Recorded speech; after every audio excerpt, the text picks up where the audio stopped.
توی این ویدیو میخوایم یاد بگیریم چجوری میتونیم یک فایل دلخواه رو به نرم افزار متاتریدر 5 اینزرت بکنیم.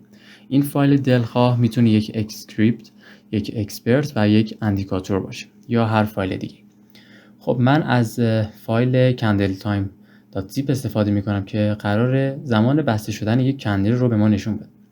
شما از سایتی که توی دیسکریپشن قرار دادم میتونید این کندل تایم رو دانلود بکنید که وقتی دانلود میکنید یک فایل زیپ به شما میده و بعد از اکسترکت کردنش یک پوشه به شما میده که این پوشه رو اگر باز بکنید یک فایل با فرمت ex5 داخل این فولدر قرار داره.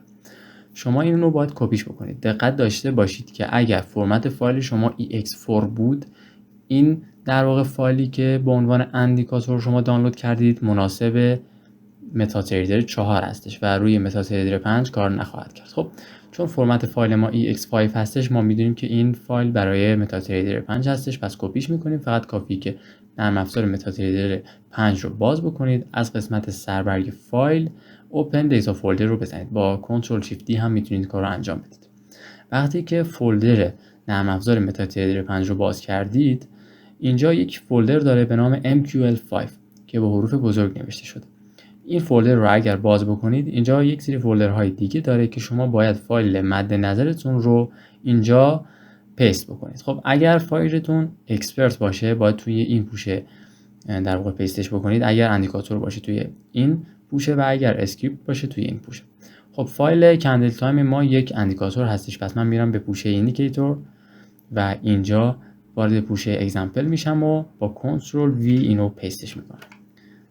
اگر دقت کنید میبینید که فایل مد نظر اینجا، البته از قبل من این رو پیست کرده بودم اما الان میخوام دوباره این کار رو واسم انجام بده. خب فایل candletime.ex5 اینجا واسه ما اینزرت شد و الان درون پوشه اگزمپل از پوشه اندیکیتور، از پوشه MQL5 و درون متاتریدر 5 قرار داره. کافیه که من این پوشه رو ببندم.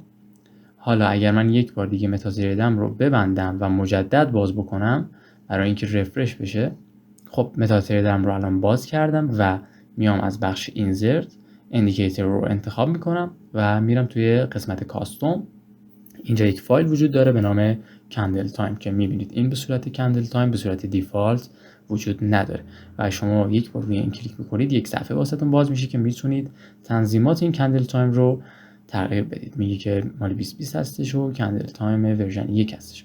شما میید توی بخش اینپوتش میتونید سایزش رو کمتر بکنید. مثلا اینجا سایزش 14 هستش، من این سایزش رو به 5 مثلا تغییر میدم. رنگش رو میتونید تغییر بدید که من این رنگش رو هم مثلا قرمز میکنم و یه سری تنظیمات دیگه داره که کار به اون تنظیمات ما نداریم. مثلا میتونیم مشخص کنیم که سمت چپ نمیدونم چارت باشه، سمت چپ کندل باشه.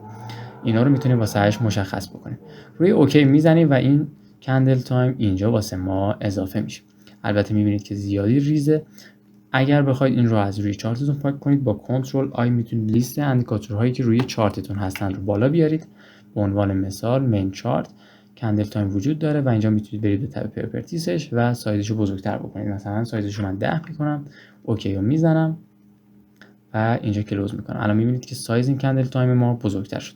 اگر خواستید اینو دیلیت بکنید با کنترل آی این رو ابتدا سلکت میکنید و بعد روی دیلیت میزنید و این از روی چارتتون پاک میشه.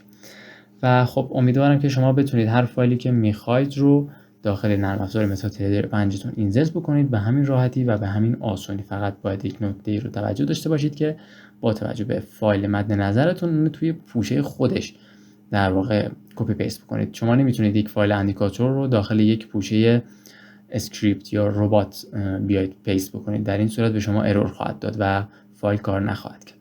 خب خیلی ممنونم که تا اینجا ویدیو همراه من بودی. امیدوارم همیشه پرسود و موفق باشی.